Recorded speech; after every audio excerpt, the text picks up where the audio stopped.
Greetings, and welcome to the Power of Vintage. Today I want to share a little bit about the Atari 520 ST. This is my first and also my favorite vintage computer for a number of reasons, but mostly for the sentimentality of it all, as this was the first computer that I ever worked with, ever owned. Well, let's get to it.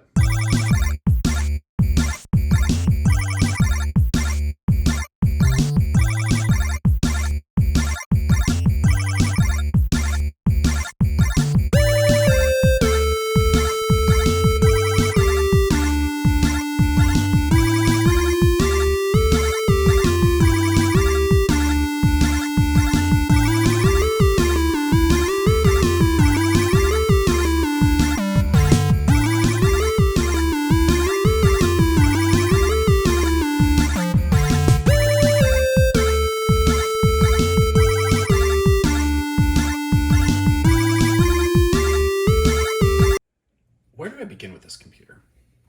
Let's start by getting out of here. This was the first real computer that I ever owned, and that my family ever owned, really. My dad had his own business computer that he worked with, but in reality, this is really the only computer that we had in the house for almost 10 years. So it all began, in my mind, of course, it's all from my own perspective as a young child, with me going over to my friends' houses.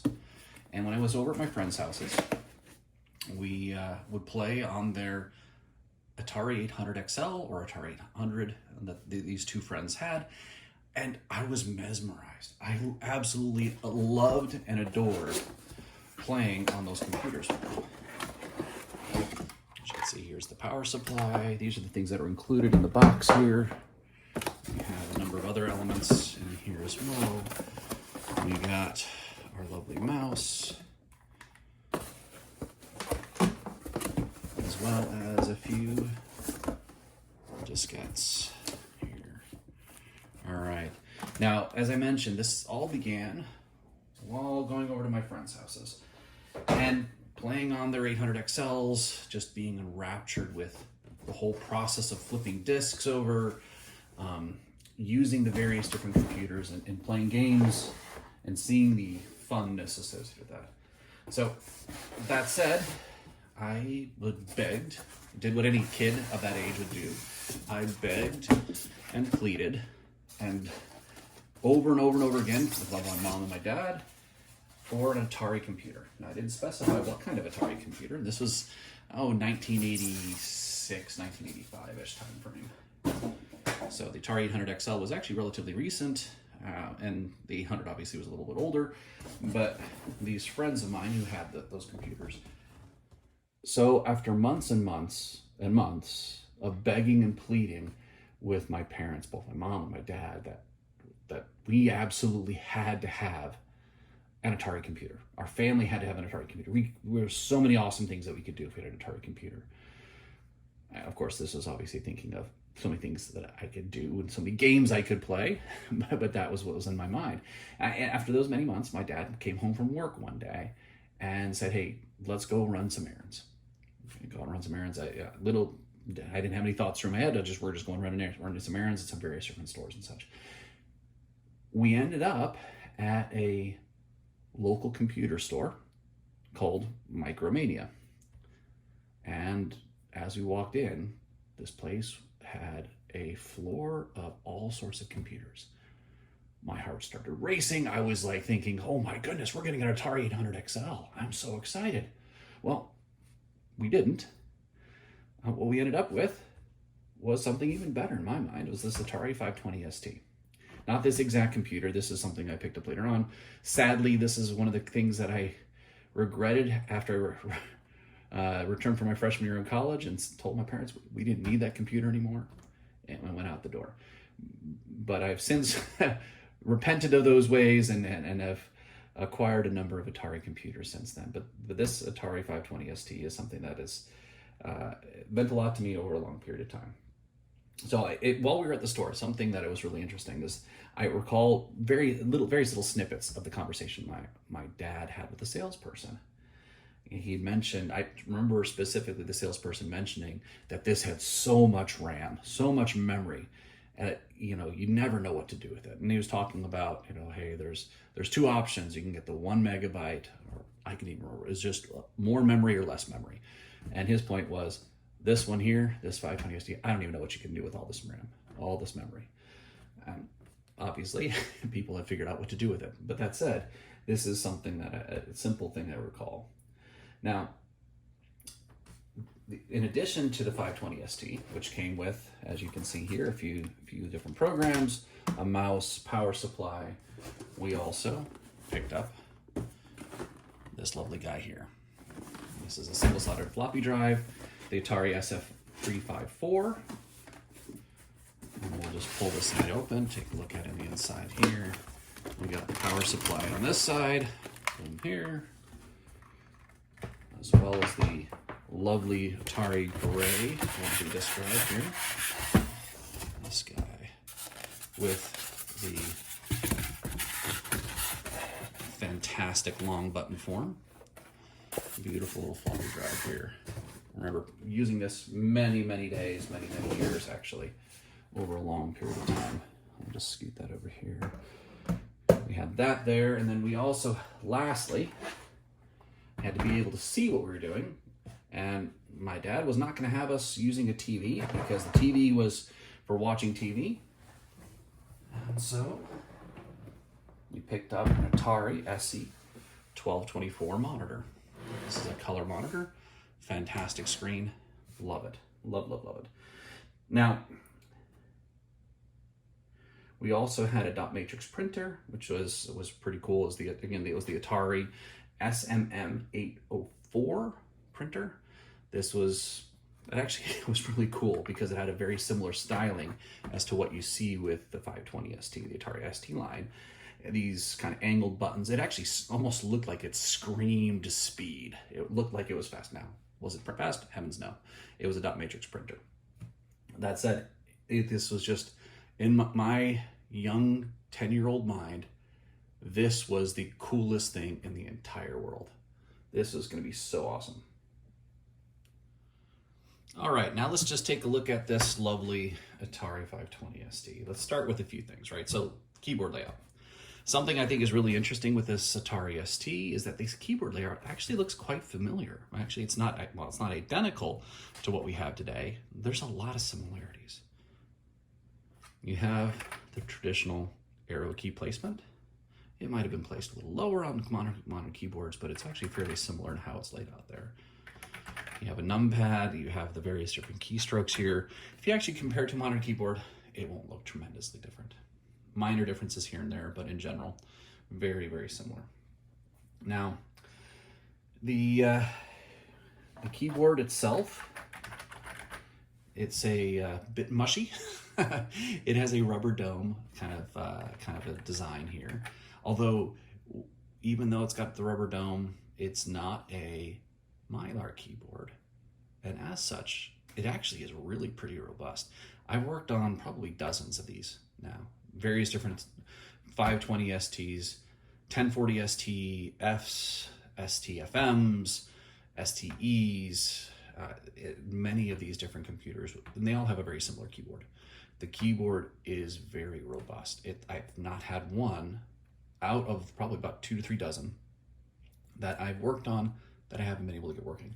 Now, they haven't all worked from the get-go, but they've all been able to get working at some point in time. All right, so let's turn it to the side here.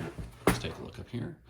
What we have is the mouse port, joystick port, or multiple joystick ports that you can see here. Rotate on the back here. You can go to the back.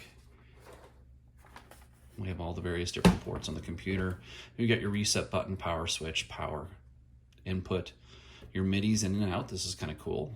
One of the things I never used these when I was a kid, but now that I have a little more income, I've been able to actually acquire a MIDI keyboard. It's really fun to plug a MIDI keyboard and listen to some of the games. There aren't many of the games that have the MIDI out, but those that do, it's actually really kind of cool.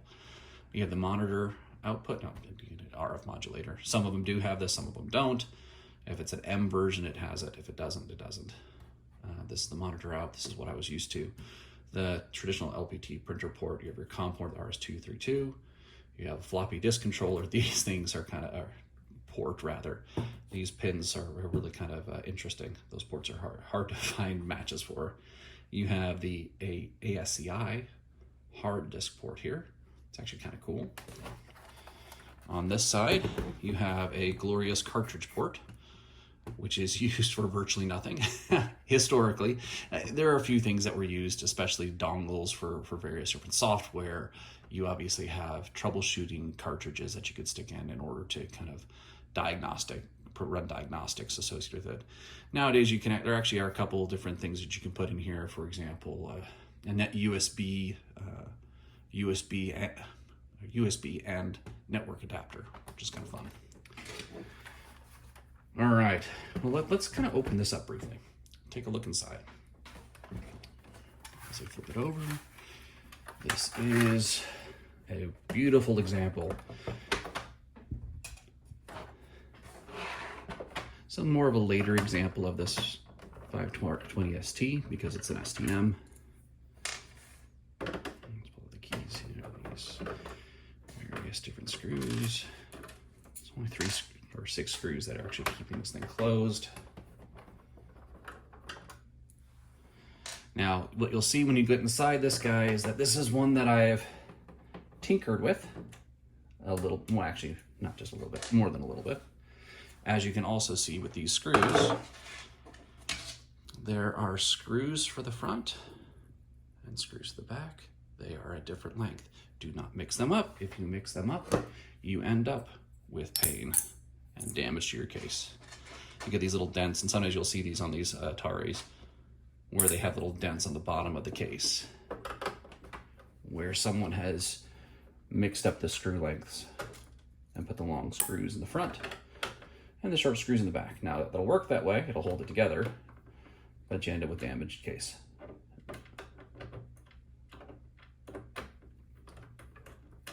All right, here we go. As you'll see, typically there's an RF shield that's on this. This one no longer has it because of a number of reasons. You'll see here, I'll take off that top case.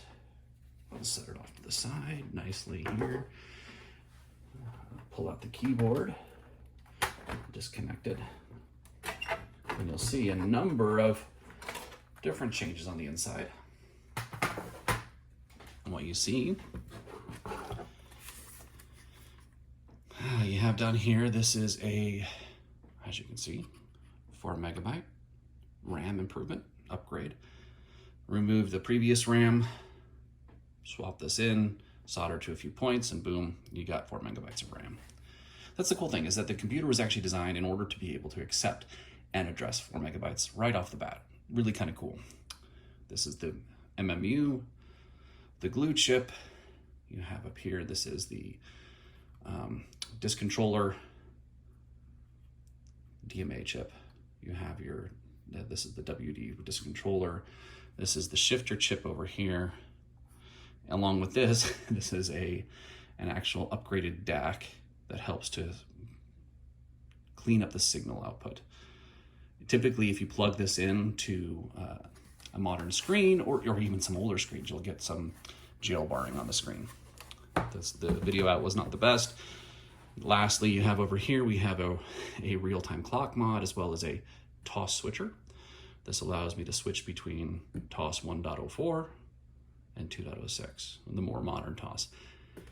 Normally your ROM chips are in these sockets over here. This has replaced that.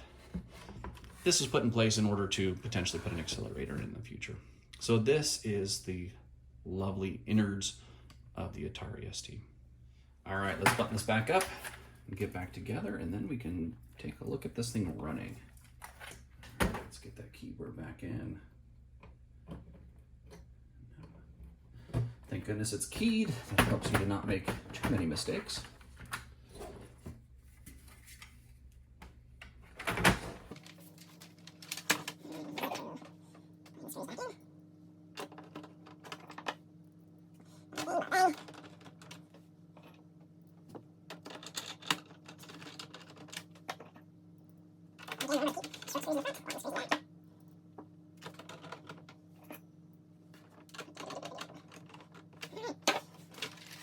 together again. Well, let's get this running now. All right, let's boot this puppy up. We'll start with a little bit of word processor. Pop that in here in the floppy drive. Power it on. Switch on the monitor. As you can see in the back, these are some beefy power supplies. Love the whine of the CRT.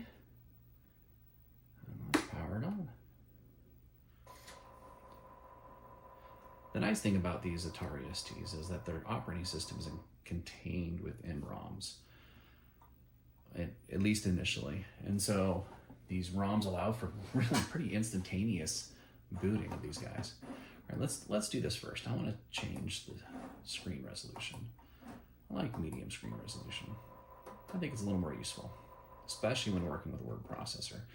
So with the color monitor, you have your low resolution and your medium resolution. They have different colors available. I believe it's 16 colors on low and 4 colors on medium. Got the lovely green desktop here. Let's go into this floppy disk. Take a look at what's on here. We have first print as well as first word. Let's take a look at first word. All right, so this is the word processor that I used as a kid. Wrote many reports on, pretended to write many reports on. But at the end of the day, it's a great software package. You know, and to be frank, I think it was my first chance to actually use a GUI, you know, what you see is what you get kind of situation word processor. So let's just create a file. Let's go test. Ooh, you gotta love that. Doc, not doc, fuck, doc. All right. And then it's probably gonna tell me, oh, there we go, perfect. Now let's do this again. Let's open and create the new file. Test.doc. My guess is if I try to create this, it's gonna tell me that the floppy disk is write protected. No, it's not. All right, perfect. All right, here's my test.doc. And I can enjoy the mushy typing experience. Is the Atari i20 ST. And this is an STM in this case. I like this computer.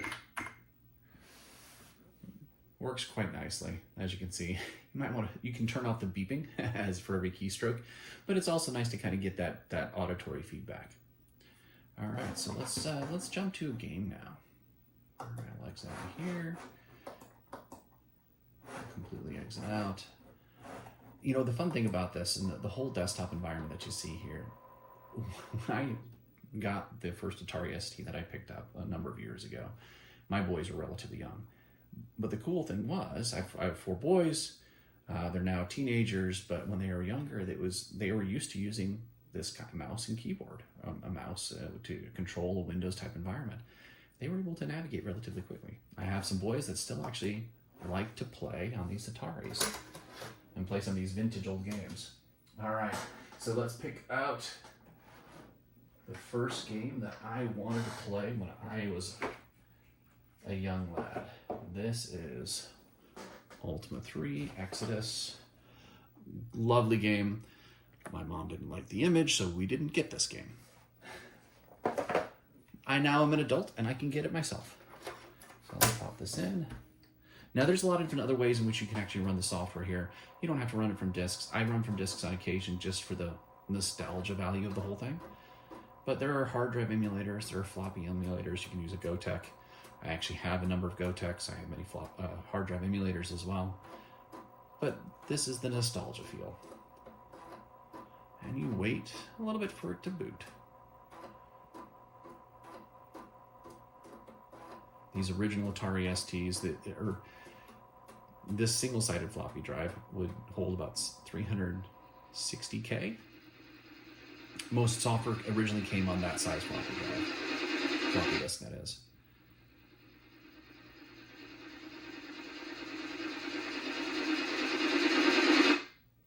Nice and loud. I'll turn it down just a smidge. I do like the Ultimas because they have music, and that's kind of fun. I think it makes a bit of a difference in the game. This is a bit different, obviously, than what I was experiencing with my friends on their computers, This is more colorful than what they had in their Atari 800s, or anyone who had an Apple II as well at the same time.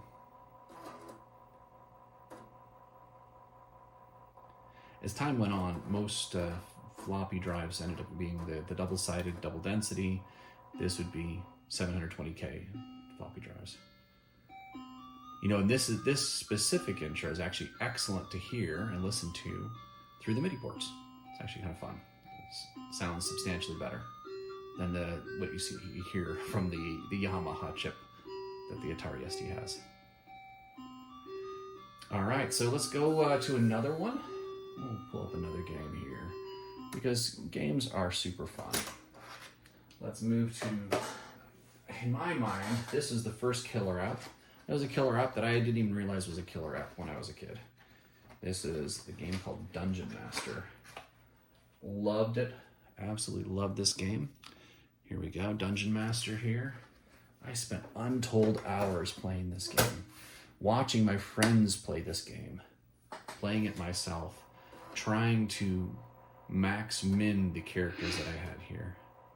And again, these things, they don't boot fast. This floppy drive, it's not a super speedy. Faster than what you might see on a Commodore 64, faster than an Atari 8-bit computer, but still not speedy nonetheless. Actually, if you were to use a hard drive emulator and a hard drive adapted versions of these games and software, the booting process is substantially faster. Presents Dungeon Master. I love seeing that FTL swoosh on the screen. I can recall playing this game, again, like I said, for hours and hours, but camping out in front of some monster spawn sites in order to just level up my characters, level them up, get them as max level as possible. All right, let's enter the dungeon.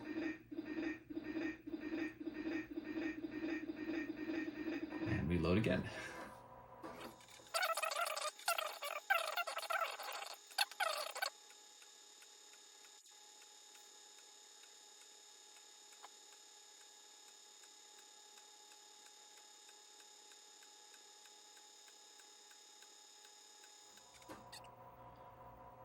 All right, whew, that took a while. It's a fantastic game. I love this, being able to actually just navigate through this maze. It's just so much fun because it really is like a real-time game. You have the various different champions in the mirrors. You can summon them out if you'd like them. All these various different champions. Let's just pick one. Let's pick this guy here. Resurrect and reincarnate. Let's just resurrect Mr. Linflass. Once we have one guy, we can step on this pad. We can travel around. You know, it was fun when I first started, again, getting back into using these computers, just hearing that sound, the sound of a door opening. Oh, that is nostalgia. That is nostalgia audio. I absolutely love it. All right. Well, as I mentioned, this is really one of the killer apps. Absolutely love this game. This is my favorite computer. I appreciate you kind of hanging out with me for this last little bit. If you're interested in hearing more about these kinds of computers, especially those things associated with Atari, accelerators, modern floppy drive emulators, how to set them up, how to use them, hard disk drive emulators, that kind of stuff, subscribe. We've got a bunch of other Atari computers. We've got Mega STs, we've got 800s, 800 XLs, 130 XEs. We even got a Falcon and a Mega STE here. They're awesome computers, absolutely love them. You know, the fact is I even got some Amigos. I've got some Commodores of various different natures and even some older DOS computers and Apple computers as well.